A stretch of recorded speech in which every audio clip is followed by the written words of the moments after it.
Welcome to the latest edition of the Best Fleets podcast. For today's episode, we are pleased to have Sherri Garner Brumbaugh and Tim Chrulski from Garner Trucking in Findlay, Ohio. Sherri is the owner and CEO of Garner and is also the current chair of the American Trucking Associations. In this interview, among many other things, we touch on her training as a music teacher and being part of the world-famous Ohio State Marching Band. Tim is the Chief Operating Officer of Garner and has been an integral part of the team for over 24 years.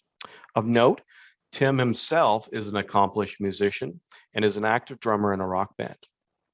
Garner Trucking has been named the best fleet to drive for in each of its 5 years of participation. They have developed a reputation in the industry for driver-friendly freight, utilizing almost 100% adherence to drop and hook freight, or what Sherri likes to call turn and burn. After watching or listening to this interview, you'll clearly understand why people want to work for Garner. A commitment to communication, honesty, and preparation runs deep in this organization. Enjoy this wide-ranging conversation with this duo. Sherri, Tim, welcome to the Best Fleets podcast. Thanks for joining us. Thank you. Glad to be here. Yeah, so as I mentioned in the intro, Garner Trucking is a 5-time participant as well as a 5-time winner, which is a rare feat to have that matched up. Typically, it's going to take some time for companies to get their legs under them before they are announced as a winner. But in each year that they've participated, they've been named a winner. So we're really honored to have you on today and learn more about Garner Trucking. So I thought I'd jump right in. And for our viewers and our listeners out there, if you can each give kind of a brief bio of yourselves, as well as for anyone whoever wants to jump in, a bio of Garner Trucking and a breakdown of how you operate and typical customers, anything that you can think of in that regard. Okay, I'll jump in.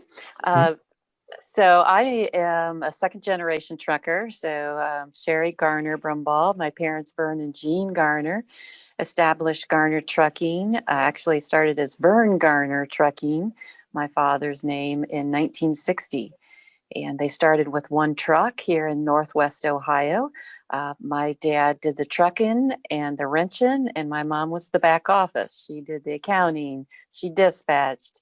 I don't know if there was a safety director back in those days, but if it was, she did it. Invoicing, accounting, she did all of that. And the phone rang right into our home, the business phone. And that by day, our kitchen table was her desk, and at times it was also her sewing desk. Her sewing. She was a lovely seamstress, and by night it was our dinner table. So very much grassroots. There wasn't every weekend there was a truck in our driveway on Saturdays. Dad would drive through the week and he'd wrench on it on Saturday, and Sunday was reserved for church. So grew up one of 3 daughters, and now the trucking company, we are at about 90 trucks, a little over 300 trailers, truckload carrier. We started out in agriculture, but now full truckload dry van, and 350 length of haul out of Northwest Ohio. So a nice little company and American dream story. And I'm just awfully proud to be part of it. I say I'm a teacher by trade, but a trucker by heritage. That's awesome. And as I mentioned in the intro, Sherri's the current ATA chair, which is an incredible honor, and you're an incredible business person, so it's a great matchup. The one thing that I noticed in the video that they produced on your behalf, they had a picture of you in the truck. You must have been like 2 or 3 years old at that time. Oh, well, that was a what do you call a rendition? That was a playback, moment, flashback moment. That was actually my son. My middle son, Ben, was driving the truck, and one of my staff granddaughters played me, and we put her in pigtails, and that she kind of looked like me, but that was a replay moment of a flashback of when I used to go trucking with my dad. So yeah, go out to YouTube, Garner Transportation Group, and you see all of our videos out there, and that one's out there. So, Well, at least you got one actress lined up for the documentary when that comes out. yes, yeah, I don't think so, but thank you for thinking that way. Nice. And Tim, a little bit of background on you. I know it's Sure. been 24 years with Garner now. Yeah, it's been a hot minute. Yeah. I started 24 years ago, started as a driver. I did that for about 4 years over the road. So got a great introduction to the industry, kind of firsthand knowledge and really what the day-to-day is for a driver out on the road. From there, I did some recruiting. I did that for about 7 or 8 years. And that's as challenging then as it is now, maybe a little more so now. Mm-hmm. From there, moved into operations, and I did that for about a decade now, COO of Garner Trucking. So it's been, first of all, a tremendous organization to be a part of, and a tremendous industry to be a part of as well. That's awesome. Great. So thanks for sharing that information for our viewers. And what I thought I'd jump into is a little bit about Best Fleets and your participation. And so the last 5 years, you've been a participant as well as a winner. As I mentioned earlier, that's a very rare feat. There's very few companies that have been able to match up the number of years participated with the number of winning banners. But I know that it was on your radar prior to that. So we started in 2009. What made you kind of finally want to jump into the program? What put you over the edge in that regard? Sure. Longtime truckload carriers, so TCA, Truckload Carriers Association members, and in the audience, for many years, admiring those that participated in the program, walking across the stage, and I thought, gosh, we could never aspire to be as good as those guys, And I knew those companies, I knew their leaders, I thought highly of them. And, I just thought, oh my gosh. And then one year I was sitting in the audience and I said, well, why not? Mm-hmm. We should be up there. We have a good organization. What's involved with the program? And so then I just started kind of looking into it and looked at, what kind of questions were being asked. And I thought, ooh, we need to get our house in order before we apply. We got some work to do. Mm-hmm. As good as you think you are, there's always room for improvement. And so just talking to those that have participated, what kind of programs, what could set us apart, what we do differently, what we do better. And, really looked at it for a couple years before we decided to think that we really had the mustard to do it. So, brought the team together, and we divide and conquer. That's how I do things here at Garner. This is a team effort, and everybody contributes. And very fortunate that first time out of the gate we got on stage, and every year it's all you gotta do is get on stage, guys. That's the pinnacle. That means that we're doing something different, new, and unique every year. Yeah, and that's something that's been relayed me to other carriers, including those that haven't yet participated, is an apprehension to being part of such an illustrious group, or looking at the work involved. And I think that the one thing I do want to recommend that you touched on was dividing and conquering. Absolutely.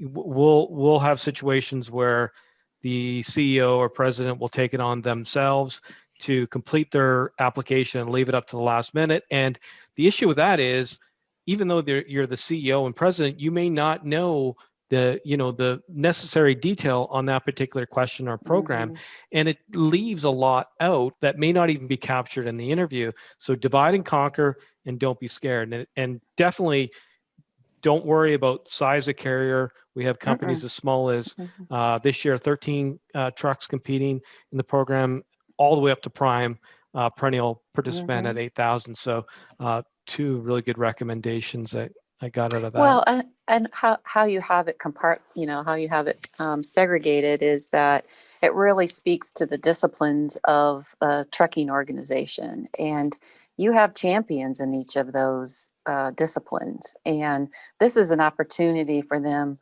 not only to shine in what they do, but to learn too. And where did we stack up, and what can we do better? So that's the best way. I think. I don't know, Tim, if you've been part of it for many years. I don't know if you have anything to add to that too. I think very honestly, one of the big things that I appreciate about the program is the opportunity to kind of shine things up a little bit more. It helps you really kind of stretch and think about more than the day to day. It's about those pieces that you either do perform well at, perform poorly with, and you can really take that information from that group conversation that we're having as we put together these interview questions and start to answer these things, and you really start to figure out where those gaps are and where those things are that really you should be contributing or should be adding to the program at your trucking company. And I think it's been invaluable these last 5 years, especially. Made us better. Yeah, and one of the things that I really noticed from your interview, so before we got on this call, I went through your submissions from previous years, and you can clearly see all the new things and changes you're making. So it's not just adding new things, it's refining things prior. So the way you have it laid out, and you can tell it's a team effort because everyone's, the structure's similar throughout. Being able to, as someone observing how you're using this tool to get better is pretty cool to see visually. Mm-hmm. So anything else you would add from a point of if you're an outside carrier or a carrier that has not participated in this program before, what would you pick out as the number one or number two value provided from participating? I think it's stacking yourself up against your peers and finding new and unique ways of doing maybe something that you've done for a long time, and putting a fresh face on it, and it makes doing the job, makes it more interesting too. So there are things that we find out in the scoring process that we don't score well on, and let's focus on that. There may be 10 things that we don't score well on. Well, there's not enough time in a year span to fix 10 things, really. Can we tweak a little bit things here or there? But let's focus on some things that we really can affect change. And I'm a believer, if you're going to put this much time into something, we got to get some value out of it. And that's the value we get out of it, is doing something different and unique and invigorating and just brings new life. We get back from TCA convention and say, okay, I'm going to give you a couple weeks. We're going to start all over again and look at how we scored, and away we go. That's and that awesome. way we're not rushing towards the end, right? It's, I like to be a little organized in that way. Tim kind of knows I'm a little OCD that way. Good. I would say as well, though, just from maybe a mental state, there's also some affirmations that come along with this process as well, because there are things that you do extremely well, and sometimes you don't even realize you're doing them. It's maybe little or no effort, but they're just these natural cultural things that happen within an organization. And so to bring everybody around the table and sit down and discuss that stuff really kind of gives you some affirmation as to, okay, we're on the right track with this, or we're already doing this. And those things are nice to kind of expose sometimes too. Well, also too, the feedback we get from the driver surveys, that's not coming from us, it's not coming from mom and dad, but it's coming from an outside, ask your opinion, and they're raw. Sometimes they are, they're unsolicited truths, and you have to be willing to, accept, in humility, accept your shortcomings. And, we thought you were doing something right and good, and it wasn't, or, so that's the anything you can glean from a person's thoughts or towards something is all good. Yeah, and that's one thing. Without support or validation from the drivers, and that's kind of the last component of the program is the driver surveys. Everything else can be for naught. So if you or essentially or believe that you have a great program, a great company. If the drivers don't validate that, it doesn't help. So you really have to start on the back end and have a company that you're willing to put out there as being a best fleet to drive for or in consideration for it. So that is definitely something that's related to us. Is the first thing they look at, beyond the scores. What in the booklet is, okay, what did the drivers say? What were the comments? So people wait patiently for those when we put them together right before convention, but definitely consumed very quickly after. So For sure. yeah, and then so diving into some of the programs that I picked out from your interviews and questionnaires, can you talk a little bit about the Garner Guide mentorship program? So I know mentorship has become a bigger been provided with a lot more emphasis in the industry, acknowledging the fact that you just can't leave, especially younger or inexperienced drivers. You just can't leave them out there and let them figure it out. In order to keep them, you have to nurture them. Can you just describe that program? Yeah, absolutely. I think that's something that our organization, I feel, has done pretty well for many years now. That training program, getting a driver that's fresh out of school and turning them into a professional program, having a finishing program here that kind of takes them the rest of the way, at least on paper. But to your point, Chris, then what happens after that point? They get out there on their own. They run into situations they didn't come into contact with, over, whatever the length of that training program is. And they're afraid to call, or maybe they'd feel better about talking to their peers in those situations. And to have that program where you have a group of individuals that have decided, yes, I'm willing to give a little bit of my time. I'm willing to give away my phone number and let that individual call and contact, and I'll contact them, and just kind of ease that process of getting into the trucking industry and kind of the scariness of the first time you've ever been to this location, having a driver that's been there before. They can call on the phone and say, hey, I'm headed over here. This is the first time I've been here. Is there any tricks or anything I should know about getting in here? It looks complicated.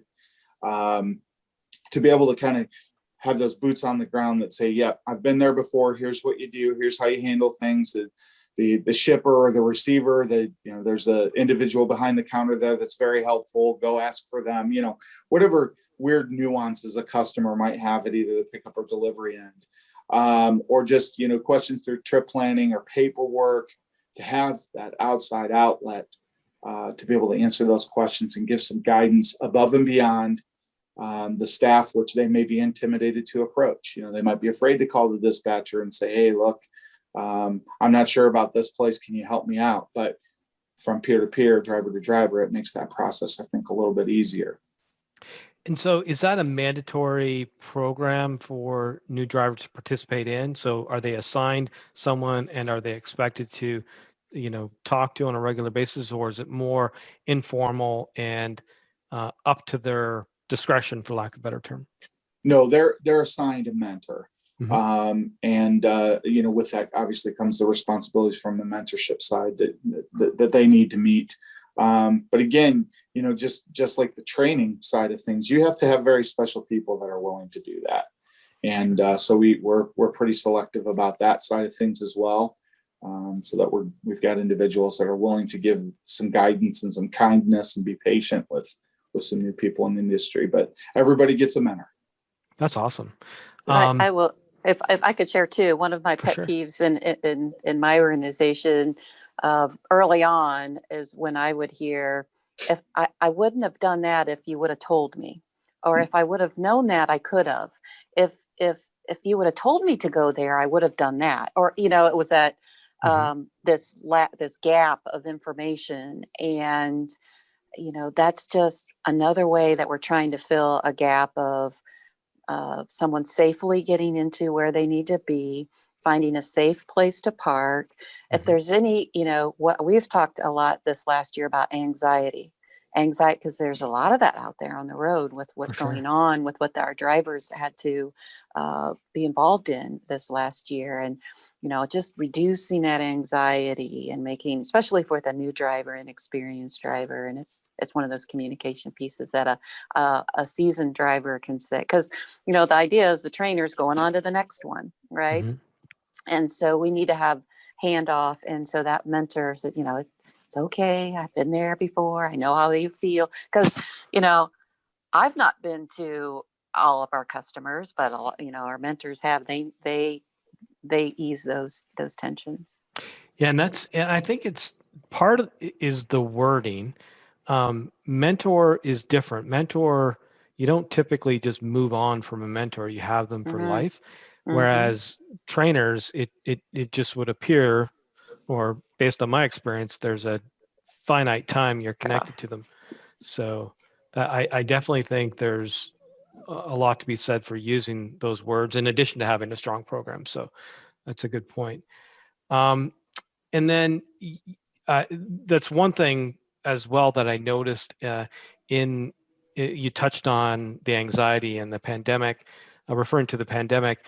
I noticed in the driver comments that they took very clear attention or noticed all the work that you did, especially right at the start when there was so much uncertainty.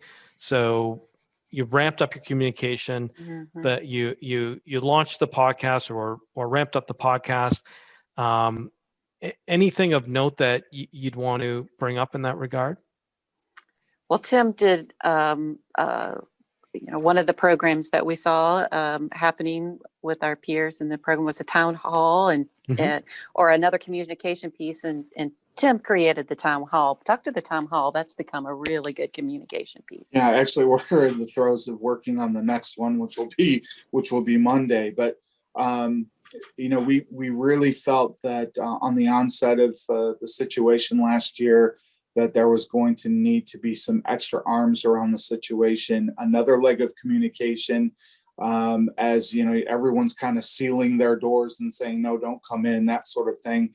We wanted to still have that welcoming feeling and be able to communicate effectively with the fleet and with the staff as well. So we put the town hall program together, and basically we send out a survey and we let the staff and the drivers kind of guide that conversation.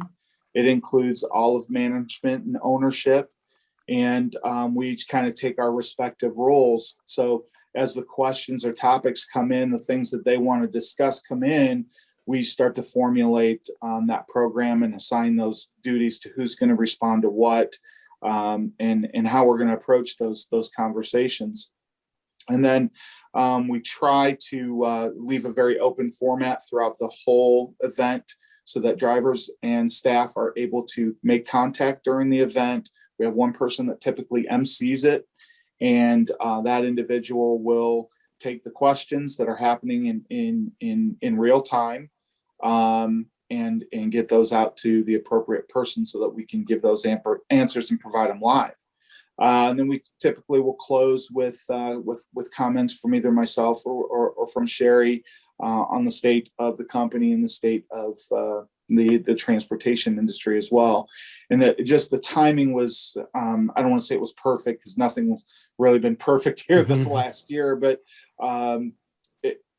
the timing was right for that event because it allowed for us to have this place where all of us could come together as a community. It was a simple phone call. We've since moved to a Zoom format for this upcoming meeting. We just felt the face-to-face would be a little bit better. But that's kind of how that evolved and how that grew.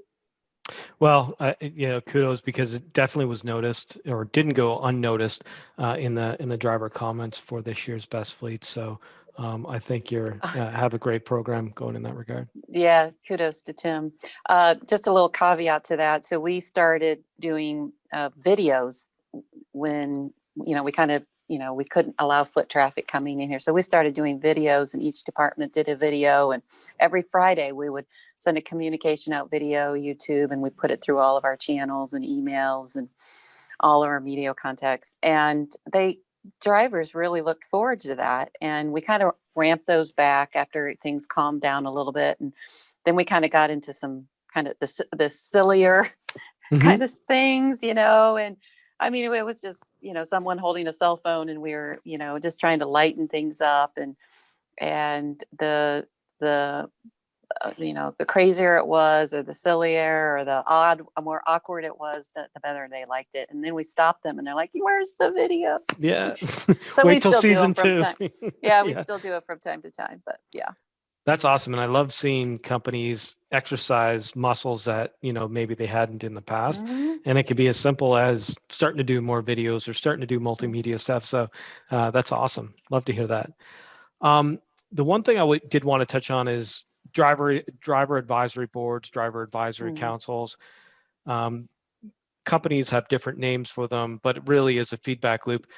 Having been involved with the TCA profitability program, of which there's about 150 trucking companies, as well as best fleets, approximately 150 that have participated this year, I've seen lots of examples of driver advisory programs, councils, advisory boards with not a lot of depth. It's kind of like, we'll have an event every year and maybe, recognize some people and give out some awards. But the ones where they're actively soliciting feedback and acting on that feedback are the ones that seem to obviously get a lot out of them, and it helps retain drivers as a byproduct. But you guys have kind of gone a step further with your driver advisory board. You've actually provided a budget, a line item Mhm. budget for the board, of which they can make decisions on or make suggestions on how they're that budget's going to be allocated. Can you talk a little bit more about that? Sure. So that was one of those programs early on. I saw it in the Best Fleets program, the Driver's Advisory Board. And again, if we're going to do it and spend time, we're going to put resources in it. Let's do it our way, and let's get something back from it too. I want to hear what our drivers have to say. So, because ultimately, if you want to hear if your company's good or bad, just ask one of your drivers. If you're doing something good or bad, just ask one of your drivers. They'll tell you. And all I ask is, do it in a respectful way. And that's all I ask for my drivers. I'll take the raw, I've got big shoulders. I'm a big girl. I can handle the bad news. Anyway, I'll ask Tim to fix it. But so I wanted our program to set apart. But first of all, that advisory group of drivers is a mix of different drivers. They're new drivers, they're seasoned drivers, they're female drivers, they're male drivers, they're diverse drivers, and they're drivers that are in our different programs. So that group has to represent your fleet, your fleet of drivers. We try to get someone from each one of our different programs, if you will. So that's first and foremost. And then I wanted to set ours apart. Not only did I wanted to hear the good, bad, and ugly, but here's some.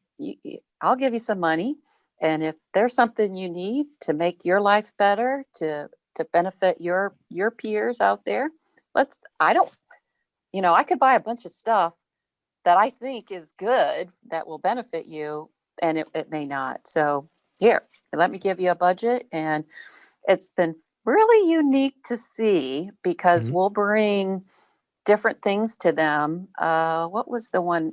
We are going to pay for parking at truck stops. No, we'll figure that out. The other one, pay for their cell phone use, which is another big one. And I think we should. And they said, nope, it's part of the job. You've used very little of my data anyway. So, that's part of the job. So it's been really unique, and I'm glad we do. And they have a hard time spending that every year, don't they, Tim? Yeah, we have that's the to make surprising them. part. Yeah, we have to make them spend it. They're really tight. That's good. That's awesome. No, I saw some of those responses in that regard, and the drivers obviously also acknowledge the fact that they have, input, not just from the strategy and tactics, but also some financial resource allocation. So that's definitely didn't go unnoticed as well. So Good. yeah, good call on that. Um, Another thing that's becoming a big deal is, shortening lengths of haul, going to no touch or low touch freight. You guys have obviously made a big strategic decision in this regard. So you've started building out trailer pools, and the outcome is for Garner loads, you want them to be drop and hook, or try to get to 100% drop and hook. Can you tell us a little bit more about that strategy and how difficult it is to do, and maybe some challenges along the way in that regard? Well, I think, when it comes to that entire process, it begins with your salespeople, or in our case, person. It starts with those fundamental questions about the operation of whatever that customer's business is. And we made a decision a long time ago that drivers don't like to sit. They don't want to sit. You can throw as much money at that as you want to. It doesn't fix the problem. It's frustrating from that driver perspective. Once you hit that hour one, that hour two, hour three, they're out of their minds by that point, and they know they could be making money, and they know that you could be making money too, as far as the business is concerned, if you're out and the wheels are rolling. So that was a very conscious decision. First of all, I guess from the top, that's how things were going to get done, that we're going to move to this no touch freight world. Secondly, then obviously there's a financial commitment there, because the trailer pool is pretty large, to be able to do that and maintain that on a regular basis. And I'm not going to lie, sometimes it gets a little too tight for comfort, but we do a good job of managing that. So then, as you're selling that new business, you got to talk to your customers. And in some cases, this has been a few years back, but one of the things I recall, and this is back when I was in sales, we did have a customer that we were doing a piece of business with, and it was more localized, and we're basically moving trailers. And the customer came to us and said, why don't you do more? We used to do more business years ago, those types of things. And the fact of the matter was, it was all touch freight, and the drivers just aren't willing to put up with that. And after working, driving 8 hours or 10 hours to get somewhere, to then have to get out of the truck and unload and sweat, and then get back into the truck and go somewhere else. Frankly, it's exhausting and pretty unsafe in my opinion. So we talked to that customer about, okay, we're not able to do these. Here's what we are able to do. If we can get something worked out with your customer, we're happy to take this freight, and do these X number of lanes for you. But we've got to get some work. And the customer went to that. The customer went to their customer and started having those conversations. So just by kind of throwing that stake in the ground and saying, okay, this is the zone we're going to live in. This is the right thing to do for our drivers, for our people and our organization.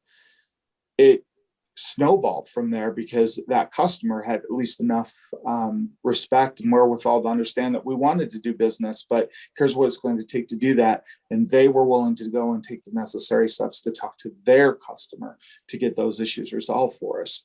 So that's probably one of the bigger events. And since that time, then we've been able to deflect just about everything when it comes to the touching of freight. And anyone that we have a relationship with today, they know that that's ground zero. So when we sell a new piece of business or buy a new piece of business, that's how we operate.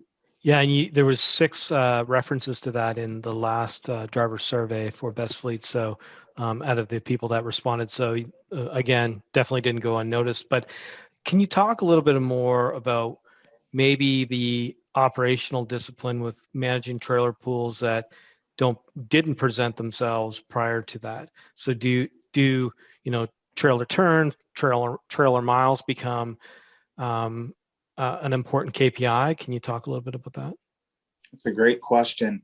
I will tell you that our trailer management software tracking that's where we really lean. A lot of the customers that we have drop trailers in, it's typically higher volume.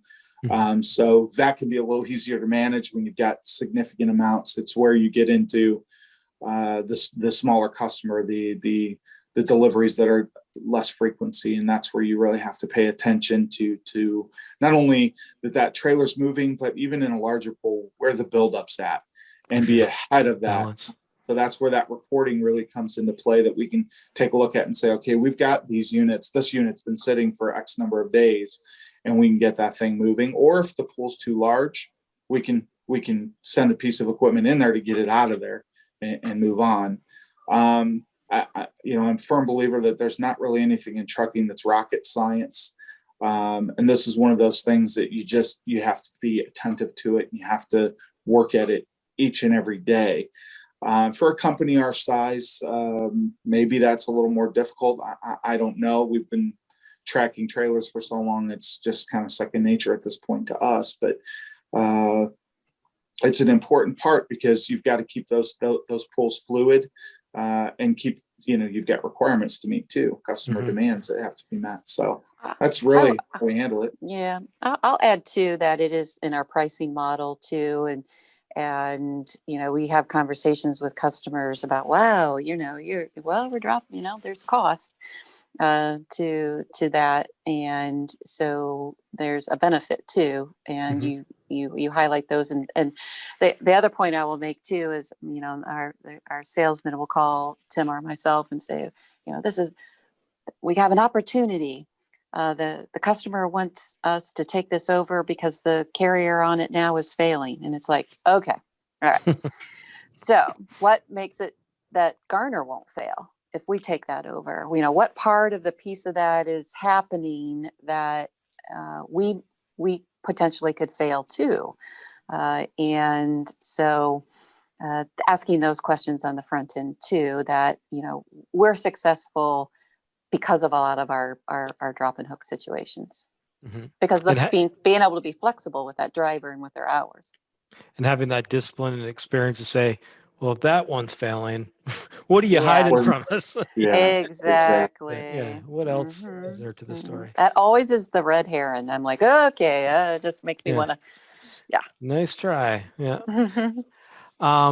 Another cool thing that I noticed, I don't know how deep this goes and how recent it was implemented, but you have a financial planning program or benefit that you've provided to your people, and it's called the Modern Woodman. I know there's some companies implementing some other ones, like from Tracy, David, drawing a blank on Brian Tracy, sorry. I think that's his name, isn't it? The financial planning guy, the big one. I can't even. Anyway, but you mentioned it was mentioned in the survey that you have this financial planning program available to drivers. How's it been received? Results so far? Feedback on that? I think that that's one of our questions that comes up every year at Best Fleets, because the question always includes the 401k word, right? And it's something that we do question every time we go through the process of the Best Fleets. Okay, we've made the right decision here, we feel, for our organization, because we know that from years ago, for us and our culture here, the 401k simply didn't work. But we know and respect and understand that financial health and well-being is just as important as being healthy. With you go for your DOT physical every year or two, and you want to make sure that your drivers are compliant and they're healthy in those regards so that they can operate the truck. But we also want to see their financial health be an important factor. So this has been one of those programs, I think, that's been very well received, in that we have an individual that's willing to come out basically any time that we need them to come here to talk one-on-one with a driver about their goals, their future, the financial things that they want to achieve, and be able to give some real guidance there and help them through that process. They're willing to go directly to the house, of that driver, to be able to make that call and help them again through that process, sit down with their spouse and really kind of dig into that stuff. And I think that has real value, and it's been successful because of that. And we've got a much higher participation in that program than we ever did with the 401k. And it's because it's catering to the needs of the individual instead of just kind of one blanket program with no choices, no options. It's just, this is how we do it. So to Tim's point too, I mean, it's that they're controlling, everybody gets into a retirement program at different ages, right? So a younger person can be more aggressive, where an older person like myself may be starting to pull back a little bit and being, so you're having that conversation and managing your money, just like managing an HSA plan, right? So exactly. And it is much, I feel much better about it. And it's so hard to unwind a person that's in a 401k and a company sponsored 401k.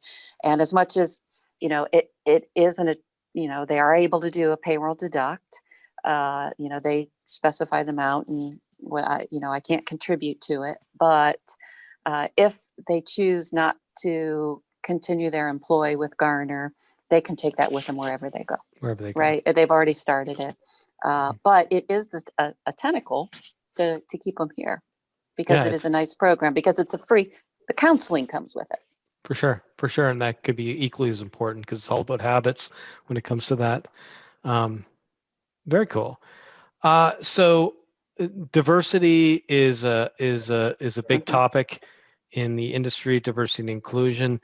I know you're obviously a big believer in that. Sherri, you've been a member of Women in Trucking for many years. What are some of the unspoken challenges that trucking companies have, if you can think of any, when trying to recruit or build a more diverse workforce? It's those stereotypes. I think it's that, women can't drive a truck, women can't run a trucking company, when you're talking about gender, there's also, language barriers that we felt we've overcome here at Garner. We have hearing impaired. We approach a hearing impaired person as someone that may speak a different language, Spanish or French or something like. They just speak a different language, and we have to learn it. And so we've learned how to recruit a wonderful community of people in hearing impaired. So, that's just being open-minded. We are going to participate in the D&I index. So we already sat down with that and looking at that and yeah, thanks, Chris. I got more work to do. You're welcome. But we've started that conversation around the table about what do we want this to look like at Garner. And for me, it's being sensitive to one's views, one's feelings, one's whether it's gender, whether it's race, whether it's, self-identity, how they identify. Let's just be sensitive and accepting. And I believe that's how we're going to approach it here at Garner. But it goes both ways. Accept that I'm a white female and you're a white male, and I like boys or I like girls, whatever it is, that we accept that on both sides. Yep. And no, and I think especially this year, the first year of this program, it's more about establishing your own internal baselines and uncovering. In some cases, there may be biases that are uncovered, and sometimes difficult to talk about those things. But the more you address things, just like operational things head on, the better you become. So I just think it's another one of those methods to get better.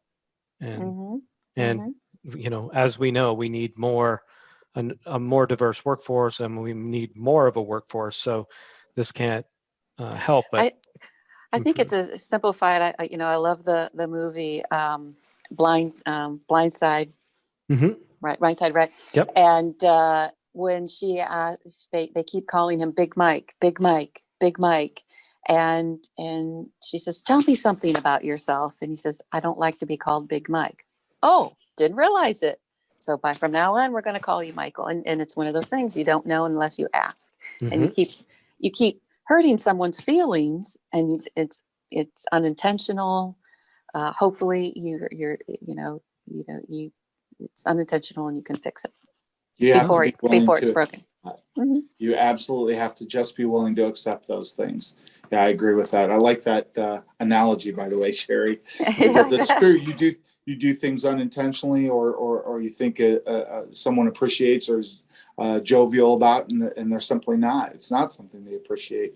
And so to be able to ask those questions and push a little bit and realize that maybe what you like isn't what someone else likes is a good thing. It's a very good thing. Well stated. So kind of getting into the fun side of things. So Sherri, you were educated as a teacher and you went to Ohio State. You were part of the world famous Ohio State marching band. And you were trained as a music teacher. So how has this background influenced you? I know you grew up in a trucking company, so you knew it every direction. But how has your training as a teacher enhanced your ability to manage a trucking company? Well, this is a great thing. You made me think, Chris. You made me think again when you asked that question, because when you think about, I think you think it's hard recruiting someone to drive a truck. Think about how hard it is to recruit a 14-year-old to play the sousaphone. I mean, good point.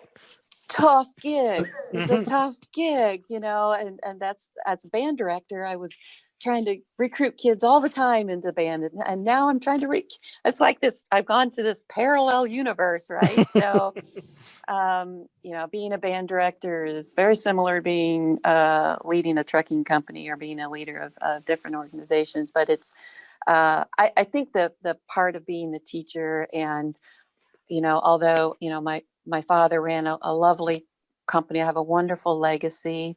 On the outside, I wanted it to, that culture needed to remain the same.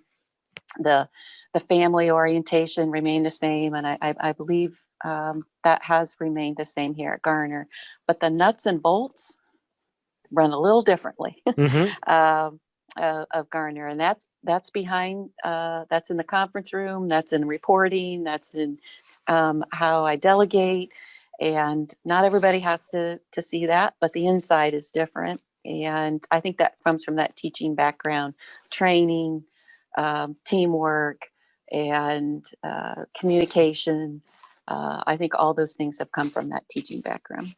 Yeah, when Tim was talking about the structure for those town halls, that's, because I can tell you this, relaying it, you guys have been part of the best practice groups and part of this. There's not a lot of strategy that goes into a lot of communication practices in trucking.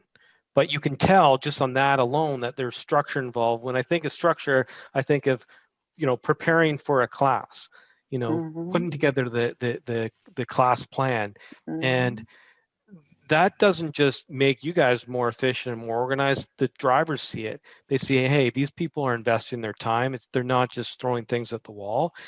So that's one thing that I kind of picked up on and thought I'd mention based on this conversation that may have been a byproduct of the whole process. Thank you. Well, and you look at a good student, and 99.9% of them are organized.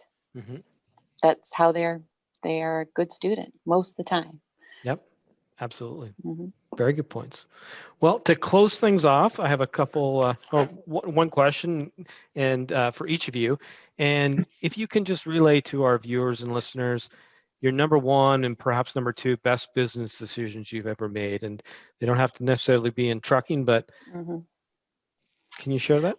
Well, for me, it's the people. The best decision that I made was promoting this young man to be my wingman. That's awesome.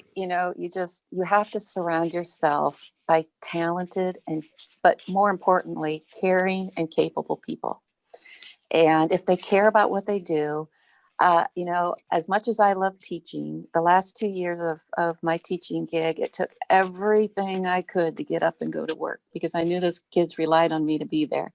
But it took everything and I knew that I didn't want to do that the rest of my life. I don't want anybody ever to come to Garner and say, oh, no, you're going to have a day here and there that, man, I wish I could sleep in. Mm-hmm. But I want people to come to work, enjoy who they work with, be proud of who they work for, and know who they work for and know what they're working for. And at the end of the day, get paid well to do what they do well and enjoy what their interests are and their family. And so I think my best decisions are hiring and surrounding myself by caring and capable people. Well stated. Wow. Tim. I didn't have to do this thing from the ground up. I was fortunate enough to come into a great organization in the first place, and fortunate enough to start under Sherri's father's tutelage, and certainly the bulk of my education, because Sherri is a teacher from the day that I've met her to present day, and I still go down for lessons every once in a while when I need them. But at the end of the day, one of the biggest choices I made was one to get into trucking in the first place. There is a real mystery about this industry for those that don't know anything about trucking or the transportation world, and the fact that my wife really kind of encouraged me to get into trucking, get behind the wheel, and get involved in the industry. It was absolutely one of the best decisions I ever made. The second best decision was to come to work at Garner Trucking, because here I am 24 years later, and plan to be here for 40 years if I'm allowed to. But, there's a lot to be said for an organization. The things that Sherri has to say, whether she was a part of this call or not, I would be saying the same things. There's a group of people that I truly love each and every day. And we have good days, we have bad days, but we do it all together. We have those good and bad days all together. And we have a community of outstanding drivers that care about what they do as well. And we care about what they do. And at the end of the day, if I can come to work smiling and I can leave smiling, I don't know what more you can ask for in life. Genuinely. That's awesome. And this is an amazing way to end our conversation. It exceeded my already high expectations for the dialogue. So I really appreciate you both taking the time for this, and look forward to publishing it and sharing it with the whole trucking world. Thanks, Thank Chris. you. Thank you for letting us be a part of it. Well, there you have it. A great and completely unedited conversation. It was a pleasure speaking to Sherri and Tim, and we hope you enjoyed it. For future episodes, please make sure to subscribe to the Best Fleets YouTube channel or via your favorite podcast app. Until next time, stay safe and keep improving.